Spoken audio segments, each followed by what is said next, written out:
Iron? In England? It's justice. What? The lion's name, Justice. It was in the evening papers, sir. Escaped from the zoo this morning.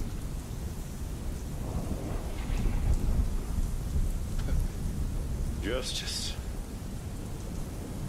I wonder if those poor souls would agree. I suppose it's just one of life's cruel, pointless, unsolvable secrets.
I wouldn't mind one. What? I count that number 3. Well, if they keep us waiting this long, what do you expect? I mean, look at the time. Madame always appears just minutes before midnight. Quite right, your ladyship. Why is that? Waiting for a pumpkin to arrive? She feels that the doors to the other side open only at midnight. Well, as long as she keeps the doors to the liquor cabinet open, I'm not complaining. Don't be vulgar. This is a shrine. With a light. Terribly sorry, I'm a committed non-smoker, as is young Master Bonprix. No one seems to have a match in this place. That's a rather nasty cough you have there. I just want to get this over with and get back to my club. Why then did you even bother to come? No, you don't. I know how these spiritualists work, sending out their spies to fish for information. Oh, very vulgar. Oh, I'm dreadfully sorry once again. Edwin, please do behave. And that goes for you, too. Snooping around like a shadow. Oh, don't mind Jenkins. He's deaf as a post. You're pulling my leg. A deaf butler. What, is there a blind cook to match? In any case, why shouldn't her ladyship know the reasons for your attendance? She'd have to be a damned fine spy to know the answer. What? To the question, what's the combination? A combination? To the safe. What are you talking about? Well, you see, Edward inherited his father's industrial empire. The problem is that his secret papers are locked in a safe that we can't open. Oh, can't you force it open? Can't. As the family solicitor, I have advised against it. The safe contains a special mechanism by which any documents inside would be destroyed by acid, should it be forced open. My, must be some seriously dirty linen hidden inside. Oh, yes. And that's all you're going to know. That's more than I needed to know. By the way, I've been meaning to ask. There's that doll over there.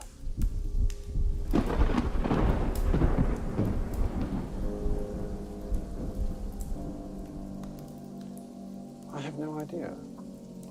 I hear she's American. A Miss Daisy.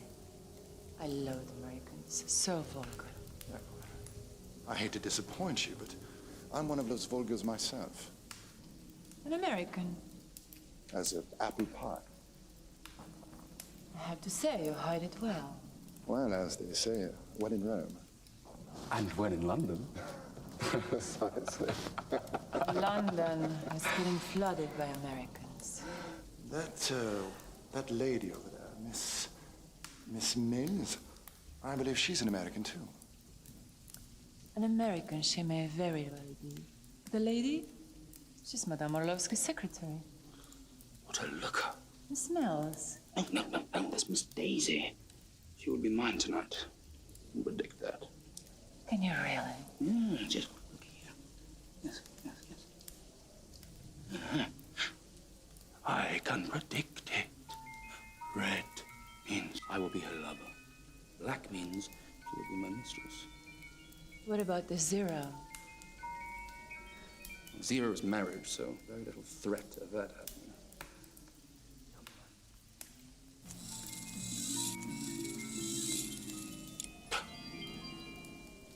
There you go. Next time, just consult me. We should sit whilst we wait. Oh, but we can't. Not yet. Why not? It's almost midnight. The Madame insists all 12 seats at the table must be taken. And there are only 4 of us so far. Yeah, what are those things? You'll see. What on earth was that? The doorbell for the deaf. Don't say. So the butler really is deaf. As stone. Why doesn't she get one in proper working order? Man, he's become part of the furniture. I suspect there's more to their arrangement. After all, the rest of him appears to be perfectly serviceable. I hope it's a busload of American tourists so we can finally get this night started.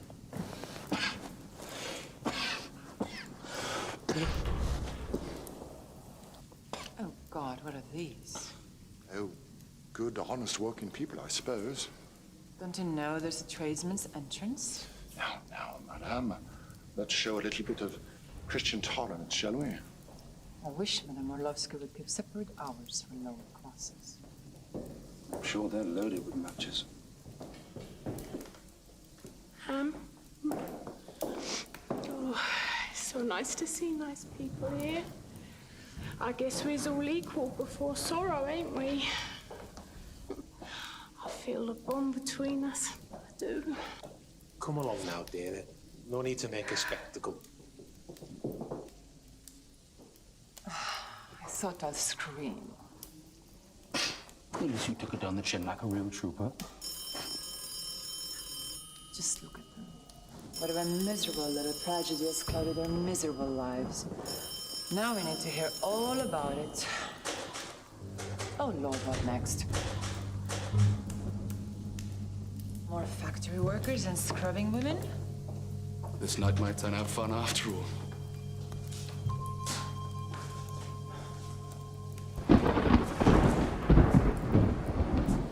Brandy. Quick, Rose.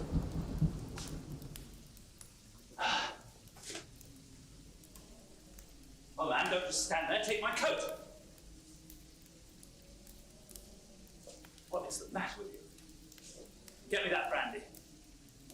What, are you deaf or something? He is indeed deaf, my good sir. A deaf butler? Well, I'll be damned. What a welcome after 2 hours' drive through a shitstorm. Please. I call a spade, madam. Want me to light that for you? No. Anyway, you can't stay. What?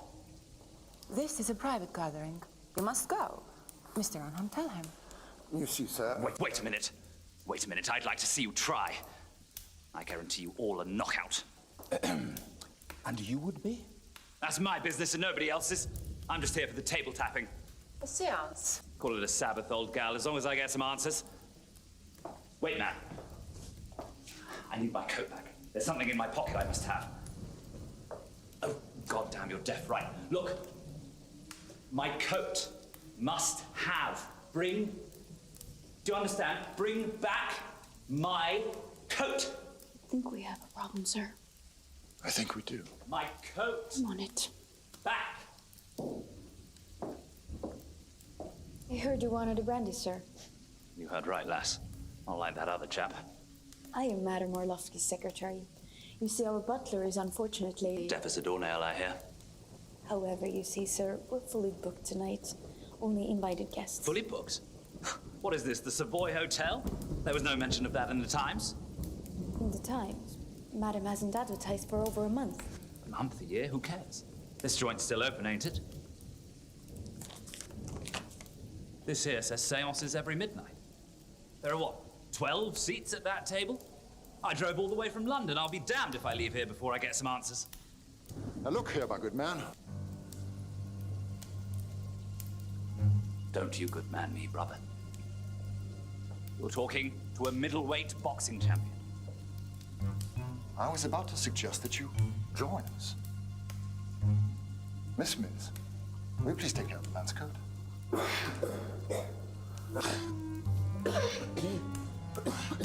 I say, you better have a brandy too. I'm fine. Well, well, well. Well, well, well. Renaissance tapestry. Rhonish grand piano. Hardly looks like a gypsy fortune teller's den at all. Madame Orlovsky is no gypsy. She's Russian aristocracy. Aren't they all? I can assure you that everyone in a better society has the fullest confidence in Madame Orlovsky. Oh, well, what's to say she hasn't just dressed you up and paid you to say that to all her guests? Well, I never. But wait a minute. I've been dealing with the Russians. If she's really Ruski, shouldn't she be called Orlovskaya or something? Your coat, sir.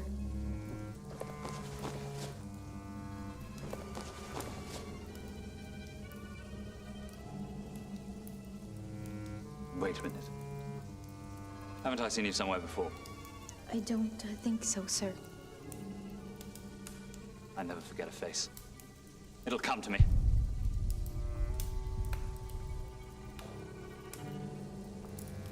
Well then, what do we know about this here madam then, eh?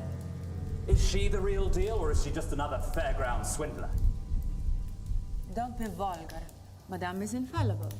I have consulted her for years. And yet, still single, eh? How dare you?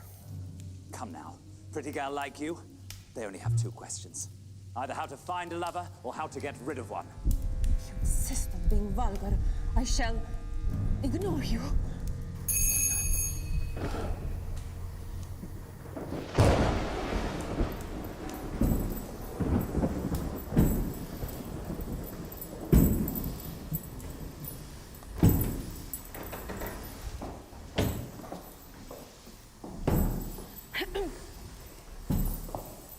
Ladies and gentlemen, Madame Orlovsky is now ready to grant you an audience.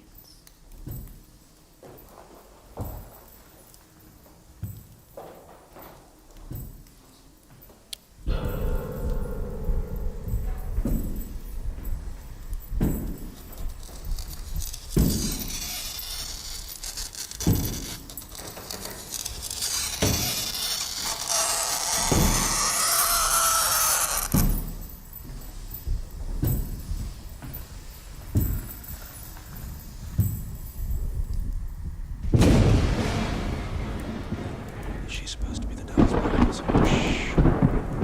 She only comes out in the darkness. Her eyes can't tolerate the light. There is only 7 people. 11 were supposed to come. It's this awful weather, madam. There were cancellations.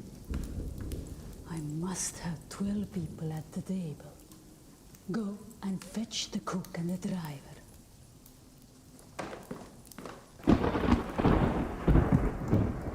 I welcome you.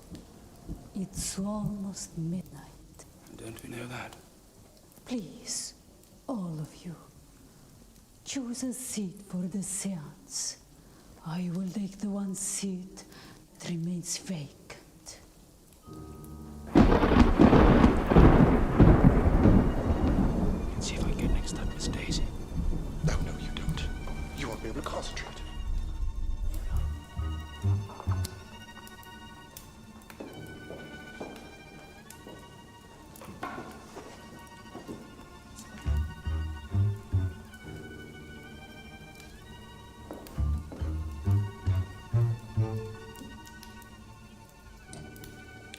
Miss Lexington. Telephones, puncture, won't make it.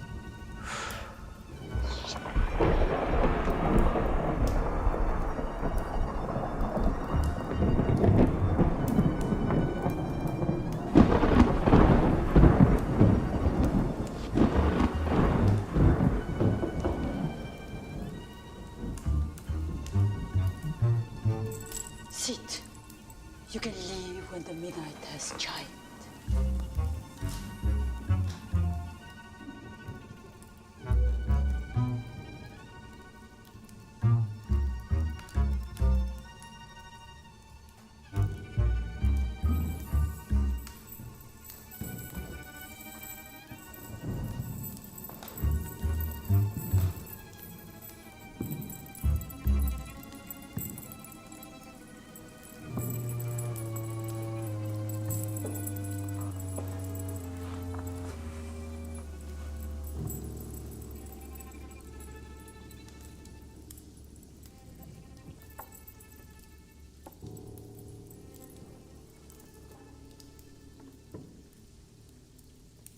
I know not your names or your questions to me. Miss Mills handles all such formalities. Well, of course, with the exception of her ladyship, who has been a loyal devotee to the spiritual movement for long. And Mr. Arnheim, who is indeed my solicitor and has a right to accompany his young ward, Mr. Pontbury. And, of course, my own staff, who is forced to stand in for the guests that fail to arrive. So pretty much everyone. Not relevant. It is the stars that told me that each one of you has to come exactly tonight.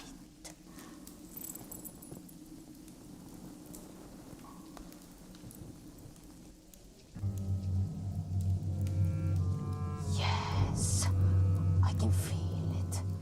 Tonight's the night. Before the bell chimes 12 times, 3 secrets will be revealed at this table. Yes, 3 secrets. I'm a man.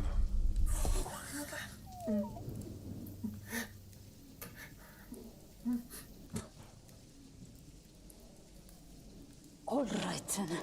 4 secrets. I can see them now. They are grim secrets. Hard to hear, but heard they must be. We're ready, madame. Wait, what does she mean she's a man? Hush. We have more important things to discuss. Shit. Such a waste. But before these secrets are revealed, there's one final test for you all. A test? I didn't come here to be tested. I came here to test you. Don't worry. You have already performed the test. You all have. Now let's see if you passed it. There is a goblet of wine in front of every one of you. Oh, that's more like it. Pull the glove away.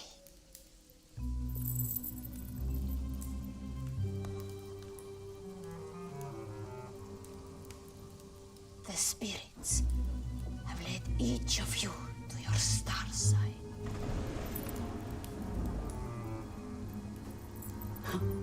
Scorpio. Capricorn, true. Virgo, true as always. I'll be damned. Aries. How could she know I'd be sitting here? I know nothing. It's the spirits. I hate to piss on the fire, but in my case, it's completely off. What do you mean? I mean, it says Libra, but what can one do when one's a Leo? But the spirits of Madame are never wrong. Are they? Okay, I'm out of here. I knew this was a waste of time. Edwin, wait. Well, if she can't get this one right, Why should I trust her? Edwin, my boy, I don't know how to tell you this. Tell me what? You are a Libra. No, I'm not. How can you even say that? You're my godfather, for God's sake. You were my parents' best friend. Yes, I was and I am. And that's how I know. No, what? What's going on here? Calm down. This isn't easy for me. It's been tormenting me ever since your father passed on 6 months ago. Oh, my condolences. Oh, for God's sake, just speak, Alfred. The Bonprix were not your real parents. What? I'm sorry you had to find out like this. I was waiting for the right time or place to tell you. Of course, they're my parents. I'm their heir. Yes. The man who loved you and raised you as a son was not your real father. Luckily, you were too young to remember your mother.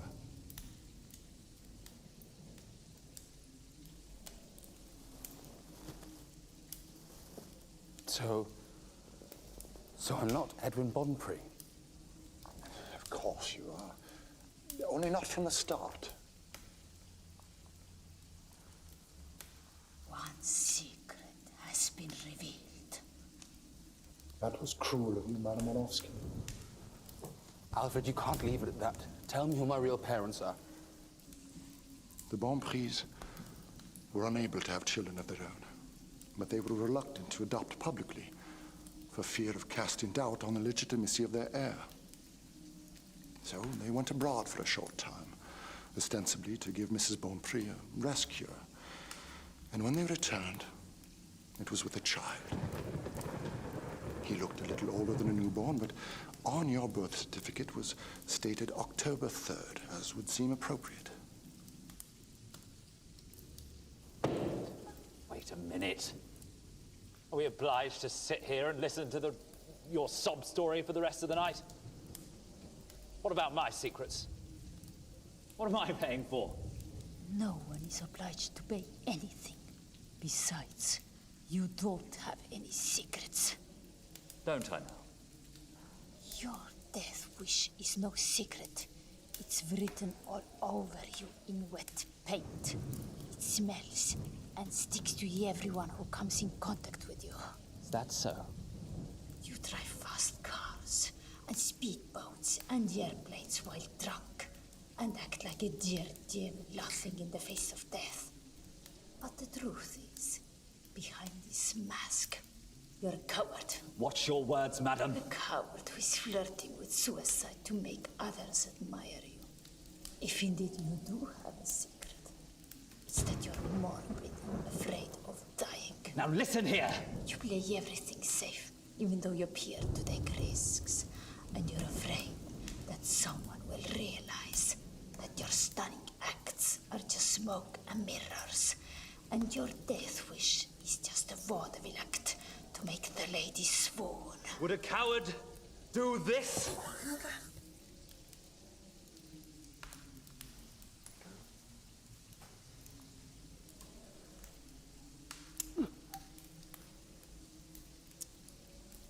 You know as well as I do that this Russian roulette of yours always lands on zero, because the only bullet in your cylinder is an empty shell, like yourself.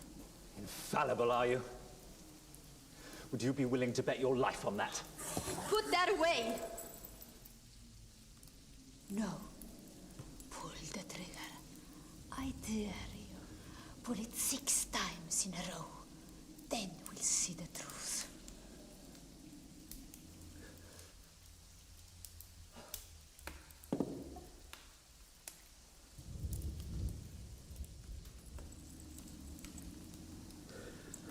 That's not all, is it?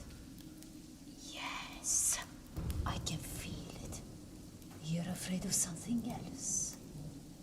You're afraid that your charade has attracted death's attention. You're seeing signs of it, watching you, waiting.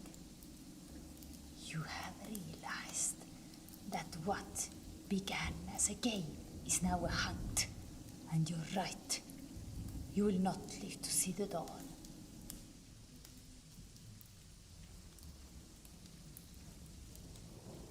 What? You heard me. You'll die tonight. But if you please, not in my house. So I suggest you leave now. Leave? Yes, we're through with you. There's nothing more. I die tonight? Yes, one way or the other. That plays no role. But since we have more important things to discuss here, Miss Mills will help you with your coat.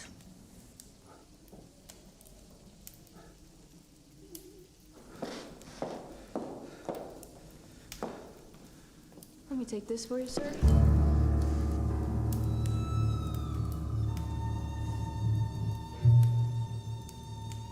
Wait a minute.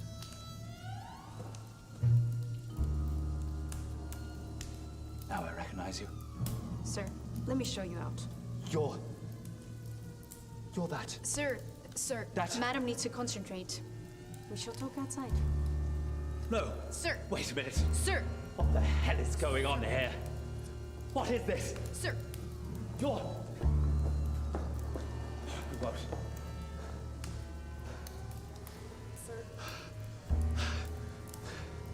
I'll see you in hell, madam. And we're thankful for your generous contribution, if you would. Good evening to you. So, that was the third secret. Ah, who counts them? So how will he die? Will he crash his car? Probably the way he has been going. But not tonight. You mean he isn't gonna die tonight? Oh dear, no. From what I see, he unfortunately still has many healthy years ahead of him. So why then did you tell him he would? He was such an annoying and pompous man, and a solid non-believer. I felt his presence was blocking my channels. What was that? A car backfiring. Yes, my dear. Not to get excited about. It sounded like... No, it didn't, my dear. Now, control yourself.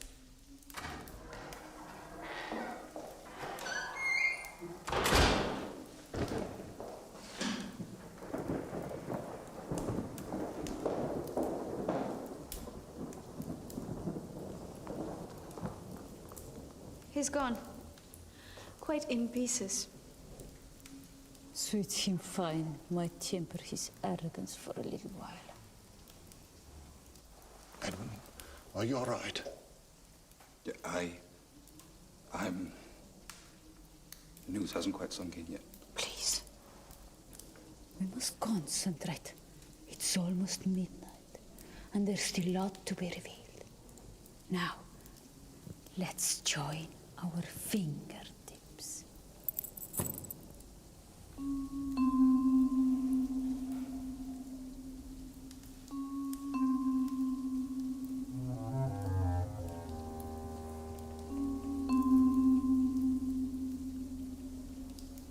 Yes, I can feel it.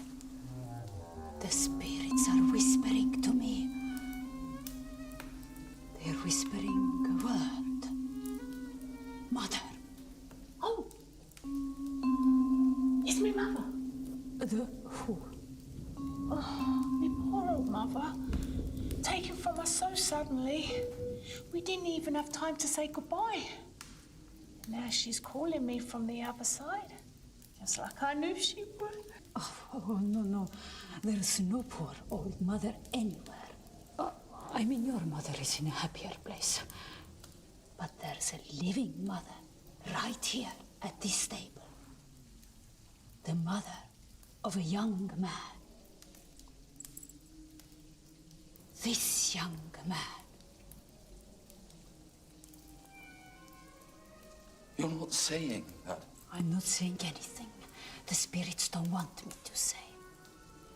But on this night, the stars have brought together at this table a young man who was adopted, and the woman who gave him birth. My mother is here. In this room. It was written. Something that could only have happened at this hour, on this very night, during the Great Alignment. A miracle. Madame Orlovsky, you're not seriously suggesting that... Don't look at me. I've never been touched by a man. Then who? You're too old to be my mother. Then you're too young. And you're much too... Yes, much too. And you need a shave.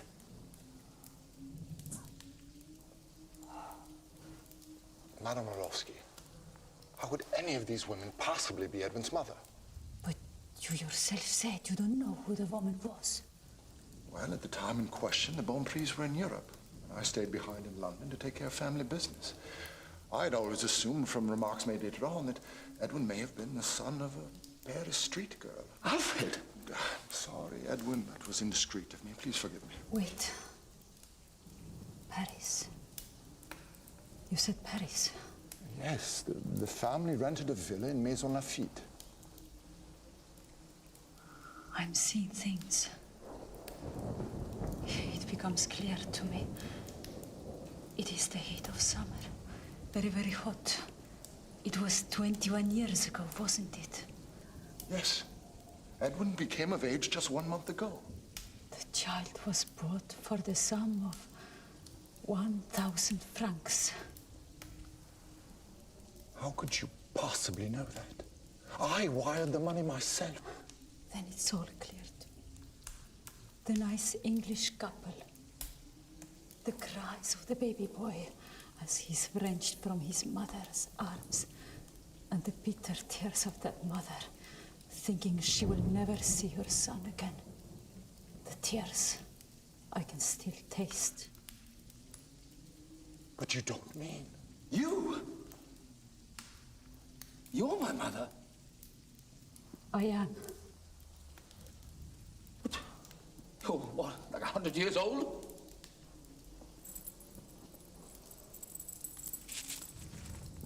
I'm 38.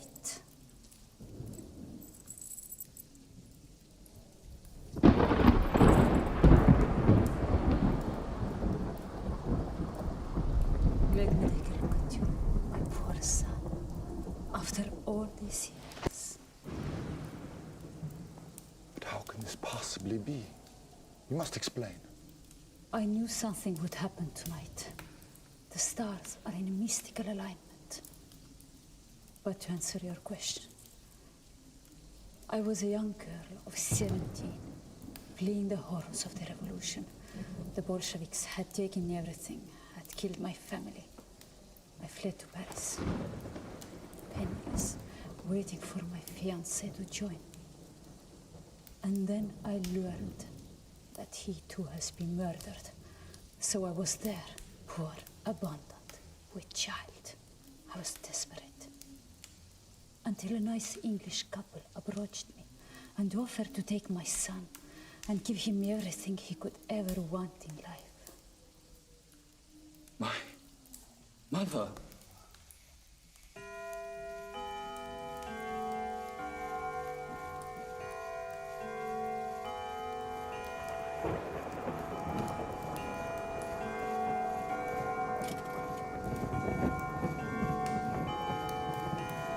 There. The secrets have been revealed. Fields. Madam? Take everyone to the station. They can make the 1 o'clock train. I need to talk to my son. But madam, we've not had our answers yet. No, we haven't, have we, Liam? What about my poor old mother? I think you'd prefer to live without these answers. But what's the meaning of this? I know now see your real motives. They are illuminated by the darkness of your black conscience. Well, I never... And you better never again, or you both will hang. You mean these two took the old woman for a ride? And now, as she has come back to haunt their dreams, they want me to make sure she stays in her grave. Come now, Liam. I'm not staying another minute. What about me? My dear, on the drain, you'll meet a dark and handsome stranger who shall turn out to be the love of your life. Finally.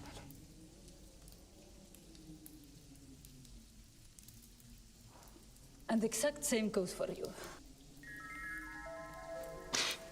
I'm sorry. It would seem the two of you belong together. Right. Well, beggars can't be choosers.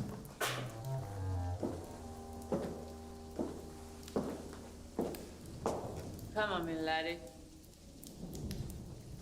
I'll make a man out of you yet.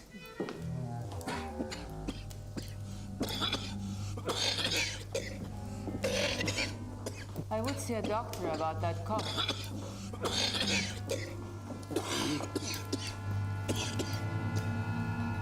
Oh, I need a drink. I think you should be sober to hear what I have to say. All of this has sobered me up just fine. Very well. I thank the spirits that they led you to me before it's too late. What do you mean too late? My poor son. Our reunion will be short-lived. I'm not long for this world. Don't say that, madam. I haven't told you, or in fact anyone aside from my secretary and my butler, but a year ago, my physician gave me no more than 12 months to live. But, madam, whatever's the matter with you? A calling such as mine takes a toll on the health. I'm afraid I only have weeks left.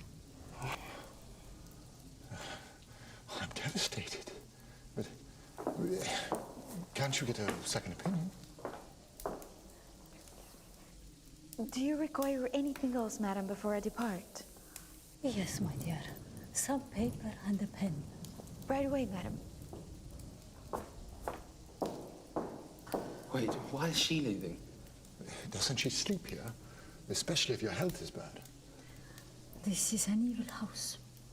It's haunted by many restless spirits. No one can bear to stay here but Jenkins. He will drive Miss Mills home and then return. And this house is haunted? Only I am able to control the spirits. Everyone else are driven mad by the voices that seem to whisper right into your ear. From the floorboards and from the walls. Jenkins seemed to be immune, as he's deaf. But, madam, mother, you can't be dying. Not now, not just... My dear, you absolutely must see my physician. The way you cough. I wouldn't want you to follow me anytime soon. But you must know, I die happy because I have found you. Don't talk of death. Not now, when we've finally been reunited. It is written. But there's something I want to do first.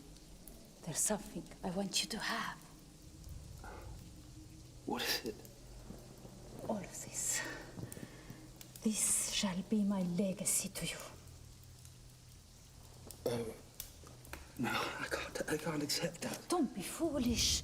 Who else I would leave my earthly possessions to? It's your real father's fortune. Your birthright. Here you are, madam. Thank you, my dear. Keep an eye on Jenkins driving. He speeds like a madman. The night is full of dangers. Yes, madam. See you in the morning. Gentlemen.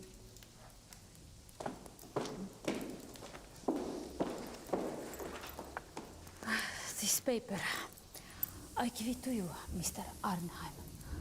You're good at throwing up last wills. Here? Now? Yes. I had a feeling my heart will not survive this unexpected happiness. I want everything to be taken care of. So, right. I, Zina Ivanova, otherwise known as Madame Orlovsky, being of sound mind, hereby bequeath all my earthly possessions to my son, who was taken from me at birth, and thereafter raised under the name of Edwin Bonpré, and with whom I have now been reunited. You will add the rest of the necessary formalities yourself. Done. So, this is a legal document to prove that Edwin is my son, and will, as my only living relative, inherit everything. It will be once it's signed by the witnesses. How many witnesses are needed? Normally 2, but since the guests and the servants have left. Thoughtless of me. Can you be the witnesses? You and dear Edwin. Anything for you, Mama. Well, it is unusual to have the beneficiary sign the will. It would indeed confirm that you acknowledge Madame Orlovsky as your mother, and vice versa. Yeah, that's fine by me.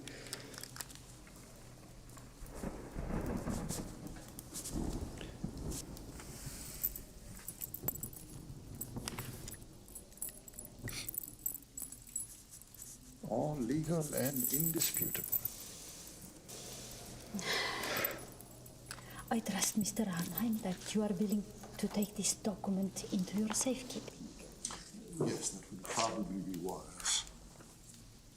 But, my dear, I'm so overwhelmed by our reunion that I've quite forgotten that you came here for a reason of your own. Oh, no, it no longer seems so important. But it is. Wait. I'm sensing it. It's about your father, the man who died recently, making you his heir. Oh, yes. No, there's something I needed to know. We must resume our original positions.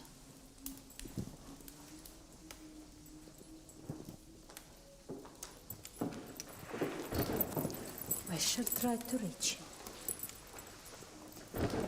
Let's form a spirit triangle.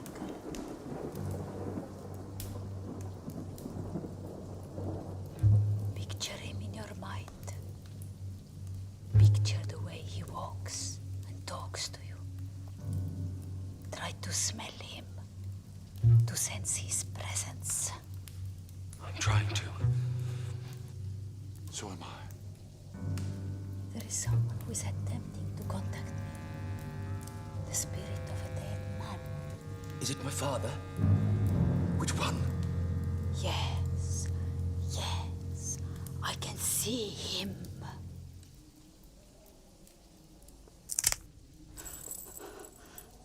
What was that? Sorry, what was what? I thought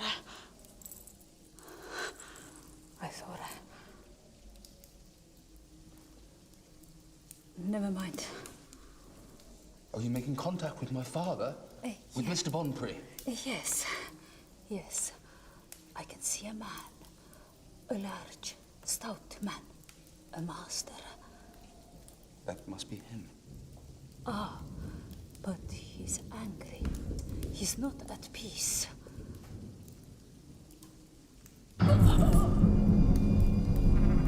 Oh, you're right.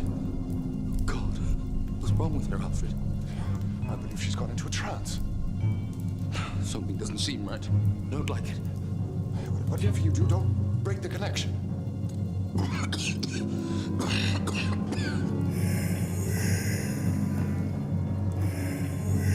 Fuck. That's my father. Oh, my God, it is. You have betrayed me. You have shamed me. I don't feel so well. Keep your hands on the table, or else his spirit will never return to the grave.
He's dead. Are you sure?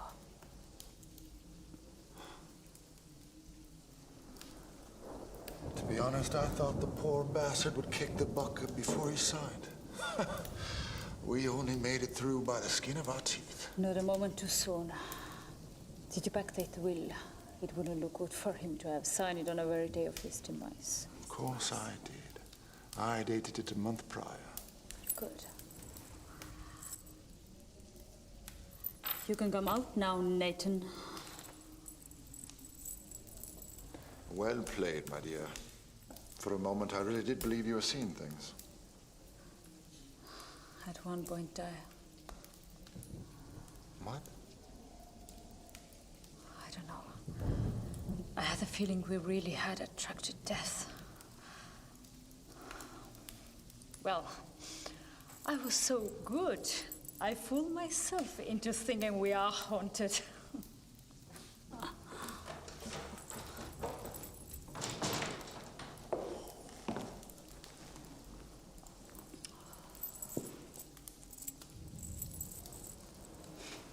You have made blunders before. That this takes the cake. You admit a stranger in here tonight. Are you an imbecile? What was I supposed to do?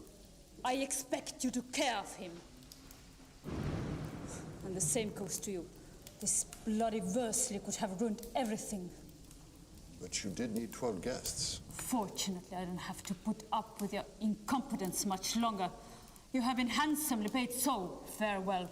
And I never want to hear from you again. Not so fast, Missy. I think a little renegotiation is called for. Who the hell do you think you are to talk to me in that manner? Oh, drop the act, sister. The performance is over. It was me who saved your bony ass tonight. I've been dying to ask you about that. How did you pull it off? It was perfect. I recognized Worsley the minute he walked in. His picture was in the Police Gazette a while back. An ex-boxing chump, a despicable snob, caused the death of his wife with his reckless driving and his acting suicidal ever since, spending his nights in the slammer. When I went to fetch his coat, I had Nathan inform Madame Orlovsky, and of course I went through his pockets. He had a revolver, an empty one. And he's sitting right there at that exact spot. Molly remembered from the article that he was an Aries. So I put several Aries cups on the table as I had turned off the lights while you all were concentrated on Madame's entrance. Clara then led him to the right seat. What about Worsley recognizing you? Well, we have both been the featured stars in the Police Gazette. Aren't you worried about him coming back and causing problems? Oh, he won't be causing anything, because he won't be going anywhere. But wasn't that his car we heard backfiring? That was no car. You think he was the only one who had a revolver?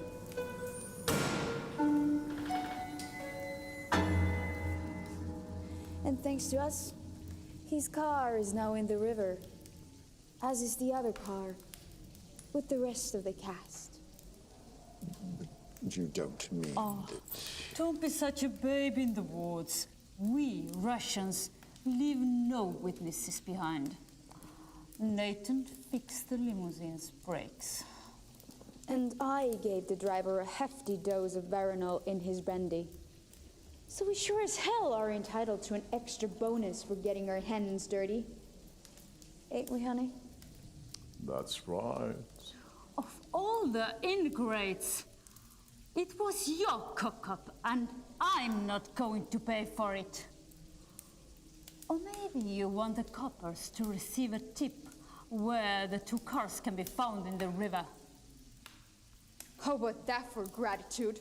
So, if you don't want your next starring role be under the gallows, you walk away and forget about any idea of blackmail, because if I go down, you all will go down with me. I would listen to her. So, Nathan, I certainly suggest you take this greedy mole of yours out of my house before I throw her out. Come on, honey. I can't stand the sight of this bitch a minute longer.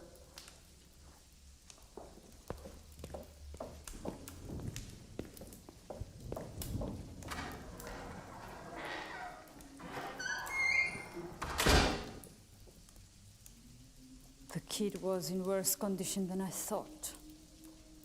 Usually it takes about half an hour for the ephedrine to kick in. Then again, I slipped him a double dose. I was hoping he would kick the bucket when you're on your way back to London. I got to clean the mess. Well, it's done now. So, young master, there's always a bonus for the customers that make me very, very rich. That was secret number 5.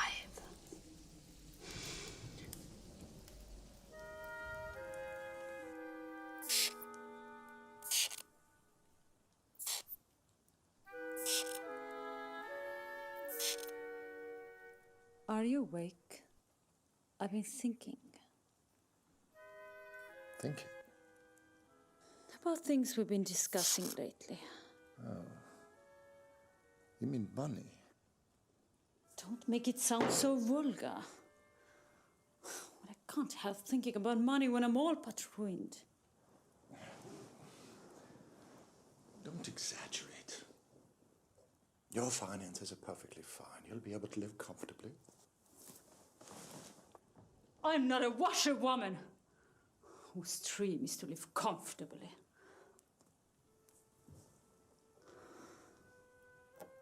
When I grew up, I had nothing. And I promised myself I will get everything, and I got it. I will not lose it. Well, there's always more money to be married. Have you any more aged board members left on your list? You snatched up 3 of them already. Yes, you put me up with them fine. That I did. And then put them in the ground equally fine. Now, madam, we in the legal profession would term such an insinuation slander. You know perfectly well that I had absolutely nothing to do with the unfortunate demise of your last 3 husbands. Of course not, my dear. But I clearly remember my first wedding. Don't you? That would be your first London wedding, after you'd run out of continental husbands. Remember me in my white lace dress, wearing the wonderful emeralds good old Sir Mortimer gave me. The ring, the necklace, the earring. And the first thing you told me when we were dancing our first waltz. Remember? You said... Madam, do you know these stones can kill you without a trace? Angel in disguise, descending from the skies above. Oh, such an innocent remark could never be construed as legal advice. I was merely alluding to the facts of a previous case. Wonderful, detailed facts. That emerald dust, when consumed, will within weeks block one's respiratory tract and lead to suffocation and heart failure, without leaving the slightest trace in the body. Such wonderful details of a perfect weapon told to a young woman who has married an ugly old industrialist and received these very weapons as a wedding gift. Pure coincidence. So, it's only fair that Mortimer got at least part of his gift back. The salt in his puddings. It was worthy of an earring. And what is the use of one earring to a lady? Exactly. I felt it much better sweet as Sir Lemuel, internally. And poor Sir Ivan, the 4th Baronet. I agree. That was particularly sad case, because I was rather fond of the beautiful pendant. And now, only the ring remains. Yes. I kept it for a special occasion. I'm sure if you were to agree to marry me, that occasion would present itself. Don't be daft, darling. I will never marry you. You're just after my money. which is dwindling. But if you would help me to get rich again, I would split my fortune with you. What fortune are we talking about? The fortune, about 2 million, I think. That sounds suspiciously like the Bonprix estate. Oh, Alfred, think of it. Wouldn't it be gorgeous to have all this money? Think of what we could do with it. Oh, you do remember me uttering the name Bonprix. The only problem is that neither you nor I happen to bear that name, which grants access to that money. But your ward does. The last time I checked, my ward was busy gambling, drinking, and fighting, and not at all inclined to share his good fortune with us. Such an unwise behavior for a boy with a heart condition. You did say he has a heart condition, didn't you? I'm not discussing the private affairs of my clients. Well, I remember you casually mentioning it when you told me he's a spoilt brat who treats you like a dog. Well, one can't be too picky about who pays one's bills. So why not pay them with his money? I'm sorry, where is this conversation heading? If you're looking for a fourth husband, I should warn you that Edwin Bonprix is not of the marrying age. He's just a kid. And every kid needs a mother. His mother died when he was 2. Mrs. Bonprix died, but not his birth mother. I seem to have casually mentioned quite a few things. You should never trust a woman who keeps your wine glass filled to the brim. I'll take note of that.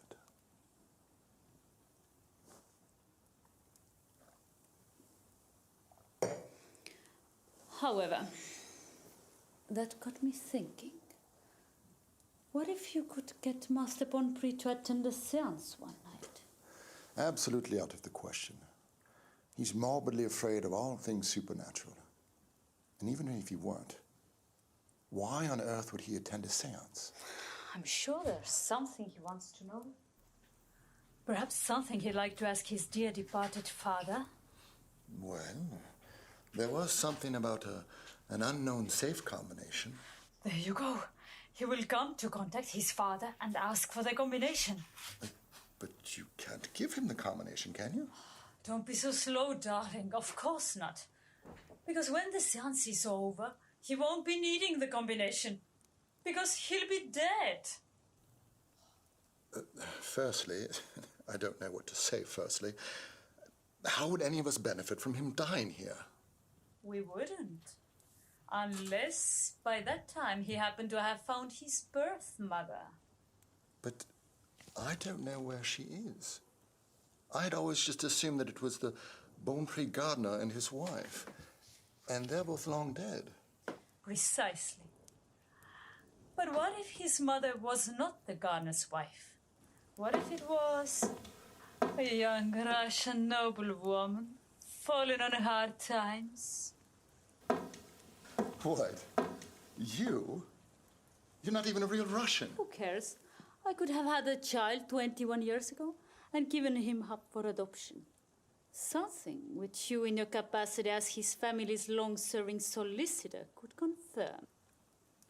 So you just invite him over here and then announce that you're his mother? I haven't quite figured out the storyline yet. Perhaps his father's spirit reveals the truth to him.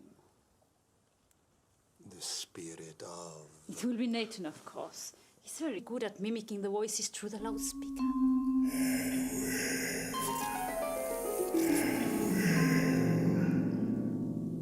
He should be. He was an actor before he decided that crime paid better than Shakespeare. You'll coach him to speak like the late Mr. Bonprix. Give me some dirt from Edward's private life.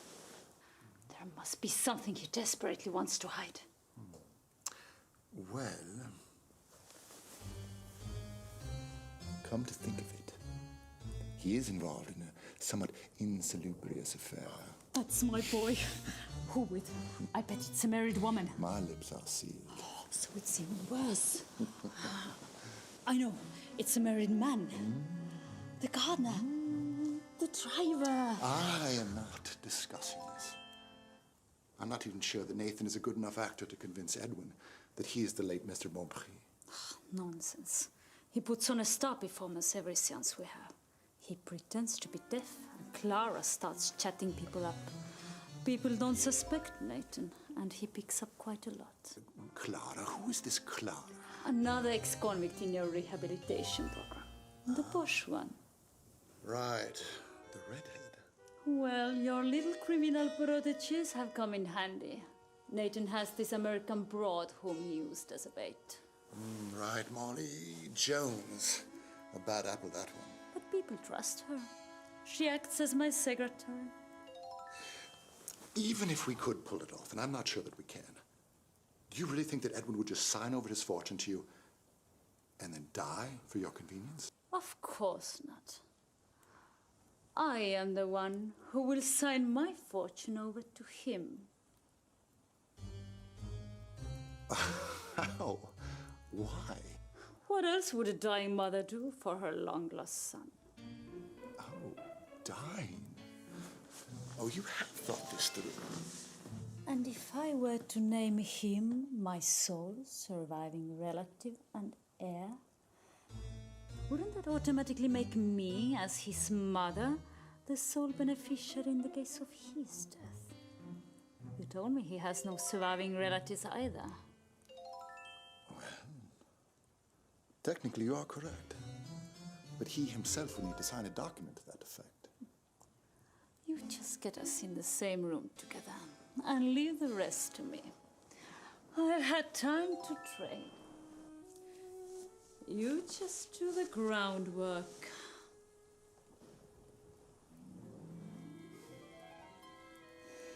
There's enough here to bring down a bull. But that ring, it's worth a fortune. Just an investment with guaranteed return. Now, remember, it must be ground into fine powder. Puddings and soups are best for incorporating the dust. Well, eggnog is the best, but I don't feel like waiting until Christmas. This will make 5 hefty doses. In a week, he'll feel out of breath. Then a cough will set in. Normally, he might last a month or a month and a half tops. But if we were to add this new wonder drug, ephedrine, to speed things along. Ephedrine? A stimulant to increase blood pressure and accelerate heart rate. Very bad if you have respiratory problems. And a ticky-ticker, just like poor Sir Lemuel had. Oh, Alfred, think of it. You will be rich, free, your own master at last. Well, it does sound good on paper. You just leave everything to me, honey. A lady must have her secrets.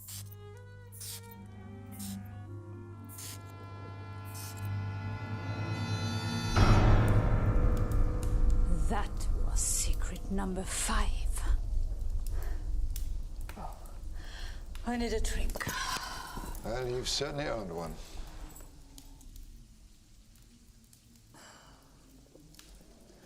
How long do you think before I actually get my money? I mean, our money. Oh, well, that might take some time. After all, it is a colossal sum. I'm thinking of Brazil or Cuba. I'm too delicate for this damp climate. And what about this house? I'll sell it lock, stock, and barrel. Can't stand this stuffy old mausoleum. Well, worked fine as a backdrop for a good old spiritualist racket, though. Well, I might buy it myself. You? You will be boating on the Riviera in a week. Oh, no, it would raise suspicion if we were both to disappear at the same time. We must keep up appearances. Well, I suppose we better call the police. Or would it look better if we called the ambulance first, to show we did everything in our power to save him? I suppose so, but why are we still sitting here in the dark? What was that? What was what? There is someone in the house. Nonsense, you're just imagining things. Didn't you hear that? I heard nothing. I'm sure I heard footsteps. There, again. Who's there? Oh, no, calm down. You're on edge. There's no one here but you and I. If those scavengers think they can come back to blackmail me. Alfred! What's the matter, dear? Don't tell me you didn't see that! I can't see anything in this darkness. Why don't you go turn on the light?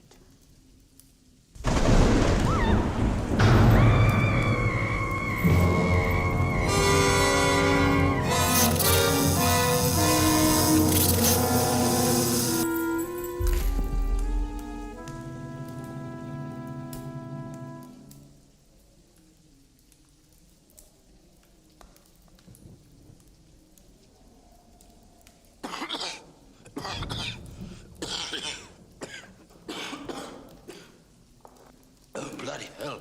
I almost fainted holding my breath. The wine must have gone down the wrong pipe.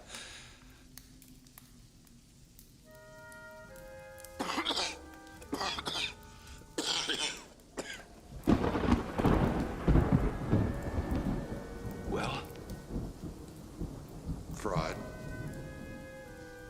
Certainly smells like it. Ash, you should have been years ago. That was one hell of a job, Molly and Nathan. Got her just dessert, she did. Only glad to lend a hand, Mr. Arnheim. Our first light is always to you, Governor. I had no doubt about that. And excellent work on that light switch. I unscrewed the casing earlier, and when I turned off the lights,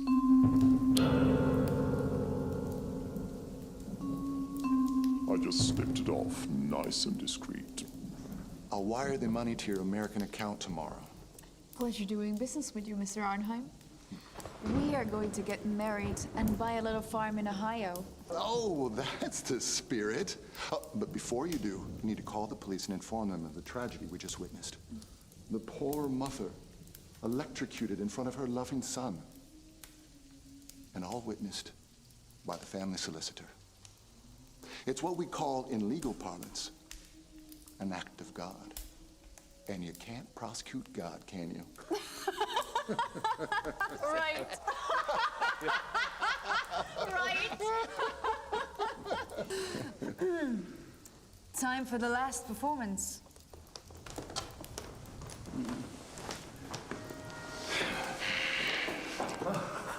Poor, stupid Zena. Always so intelligent and observant, unless blinded by the brilliance of her own performance.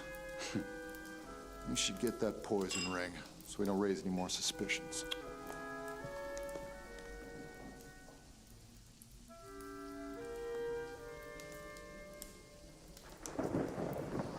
Such a clever device. I think I'll keep this one as a souvenir. Always useful when you have your hand over someone else's drink.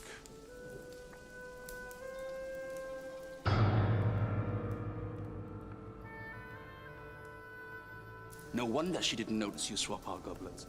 I myself didn't even notice that. You have nifty fingers. In my profession, you must. Oh, she looks so naked without her ring. Perhaps we should return this one to her.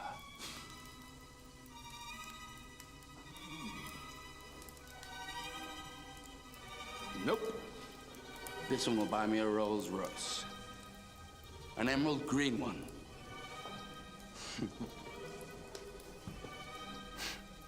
So, Mummy dearest, was this something you didn't think of?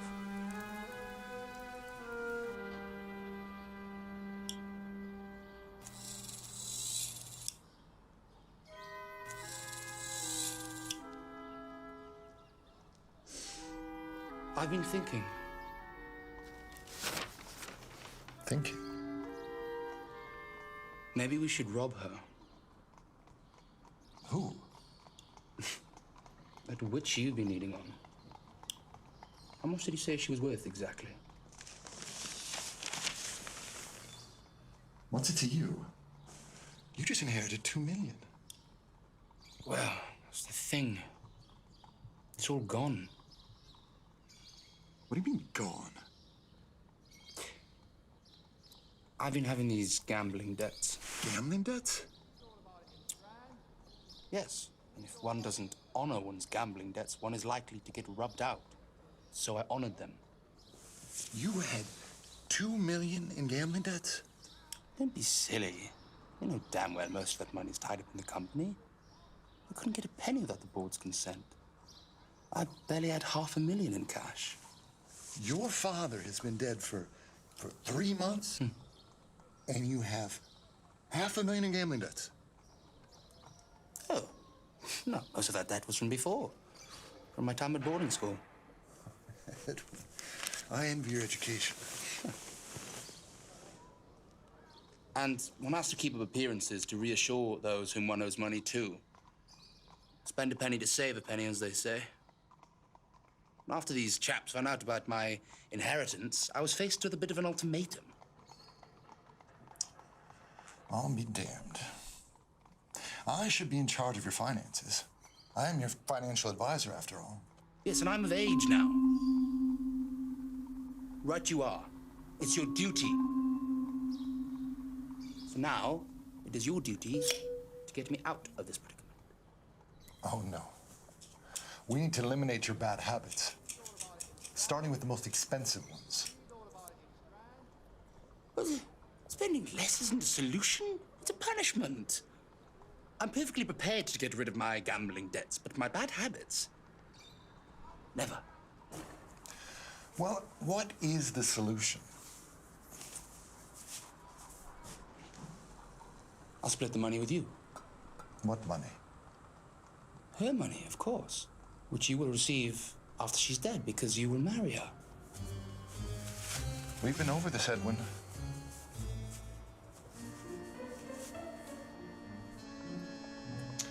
She refuses to marry me.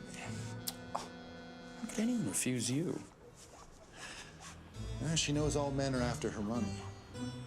The funny thing is, she doesn't even know how much she's worth.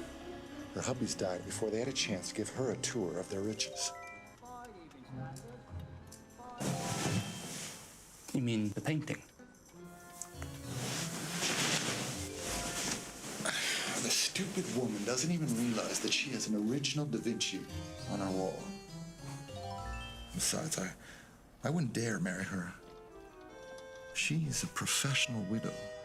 She's put 3 husbands in their graves, and I taught her how to do it.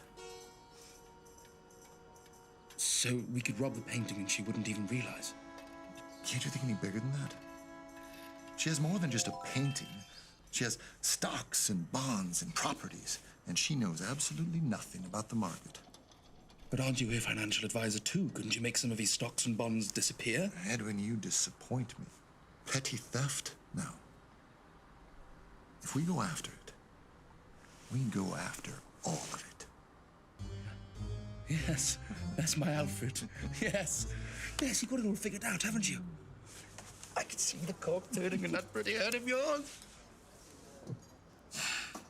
First, we have to do is make her go after your fortune. Isn't she already loaded? Well, that's the thing. I've managed to convince her that her stocks are falling. She thinks her wealth is dwindling, and she can't bear the thought. Go on. Well, you see, I've told her about your immense inheritance, and she can't get it out of her head. I also mentioned that you have an incurable heart condition, asthma, and will probably die very soon. That really piqued her interest. I've also gone to great length about how much I hate you, that you are a spoiled brat, fit only for gambling, drinking, and philandering. A self-centered narcissist who always gets his way and who treats me like a dog. It's only a matter of days before she'll bring the subject up herself. I've told her that you are morbidly afraid of death and ghosts and everything supernatural. I can hear the wheels whirring in her little head. She asked, who would your fortune go to if you died? And I told her you had no living relatives left in the world. Then last week, I made my move. And I told her you were actually adopted and that your real parents were the Beaupree gardener and his wife. I could almost taste her excitement. I'm sure she will have concocted a plan by now. One that she is convinced is entirely her own. And when's your next meeting with her? In 1 hour.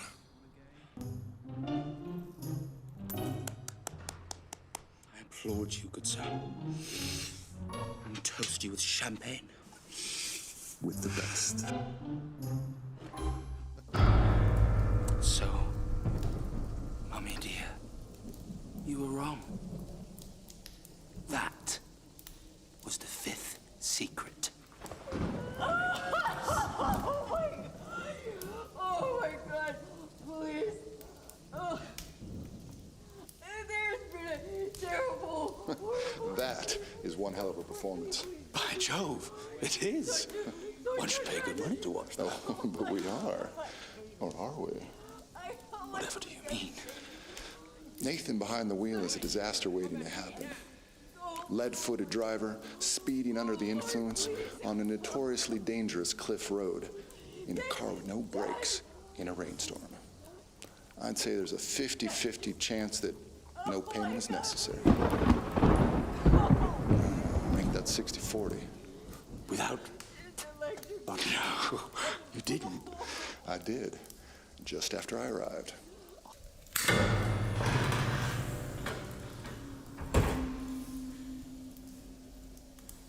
Oh, you're such a ruthless... Villain? State executor.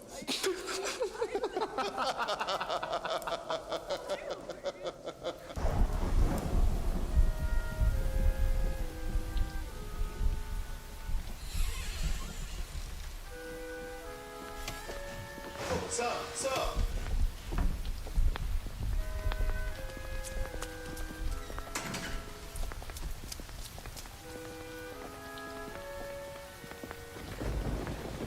Be sure to drive safely now, sir. Thank you, officer.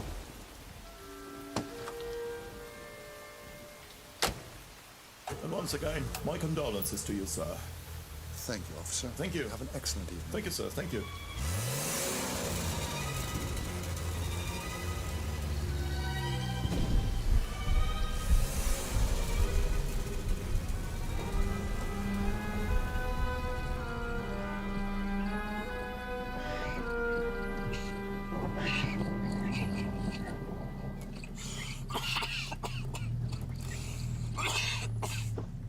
Practicing that coughing so thoroughly, it's become quite the habit with you, huh? I don't know. I'm feeling the more I cough, the more there's something stuck in my throat. I feel like shit. Sure, it's nothing to worry about. Anyway, that was fun. Yeah, like an American movie. Police arriving, all solemn and serious. Miss Mills crying. Yes. Me being interrogated in one room, and you in the other. Yeah, well, fortunately, we all saw what happened. Nothing to lie about. Yes, by the way, why did that police officer offer you his condolences? Out with that. Not sure. Had something to do with me being her lawyer, maybe? Seems a bit over-ambitious to me. But they did a good job. It was an open and shut case. Oh, indeed. Flawless. Almost makes me want to write a crime novel about it. Which you will never do. Of course not, no. With all this money, I'll never have to do a single thing again in my life. Never again. Don't you mean that we will never have anything to do with our lives in life? Yes, well, I've been thinking. Now, you've been doing that quite a lot lately. Legally speaking, It's my money, yeah? My mother left it to me. Isn't that so? Is there something you'd like to tell me? I mean, I think most of that money should belong to me. It was basically my idea. How was it? Yeah. Of course, you've been a great help to me. But you're a family lawyer. Isn't that what you're supposed to be? A great help? I put the idea in your head. Now, you can't argue against that. I suppose so. I'm glad you can see things from my way. Yeah. And you'll always have this position. Yeah, all this money, after all, bonds and stocks have to be managed. It's a full-time job. I'm sure it is.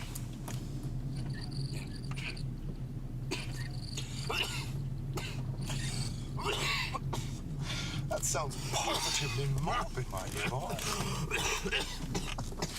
You're gonna hike the check. Check your glove compartment.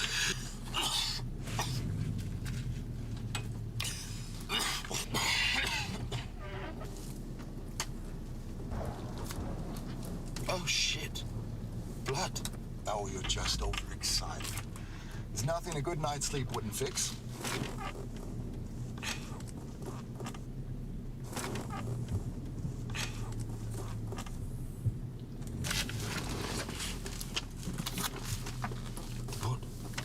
What does this cablegram mean?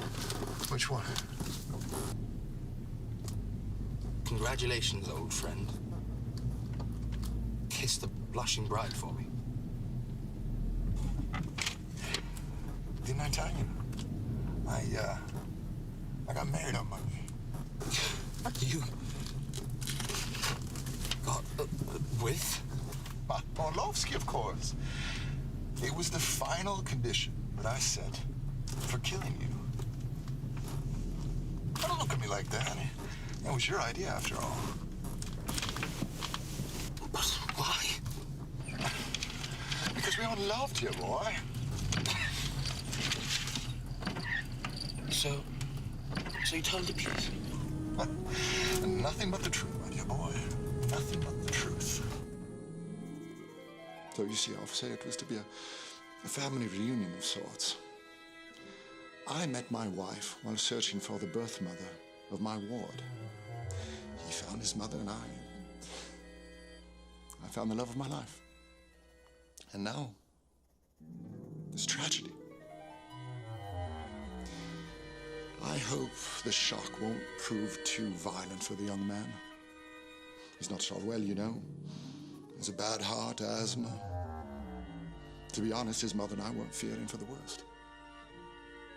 I feel such a responsibility for him now that I am legally his last living relative left in the world.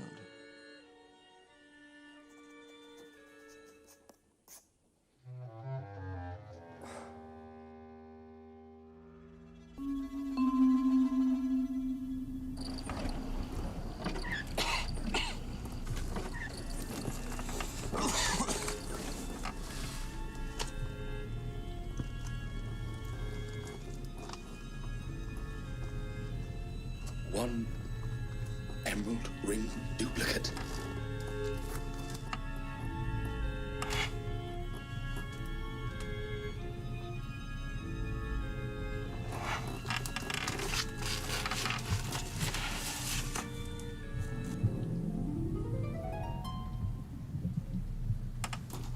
Is this the Orlovsky ring? Impossible to tell the difference, isn't it?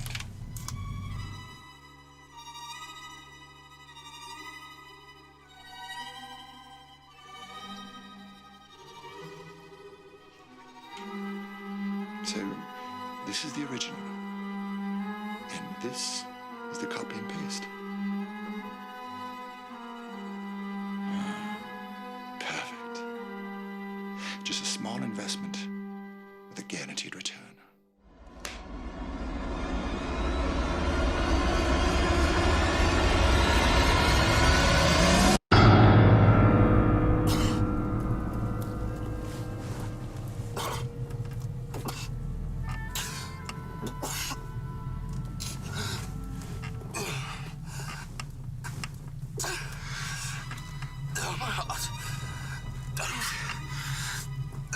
sewer.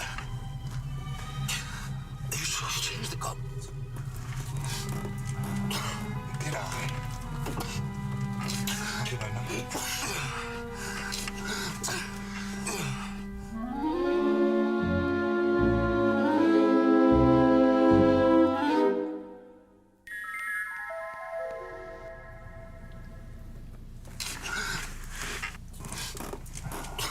Did I? How did I know? That is my little secret.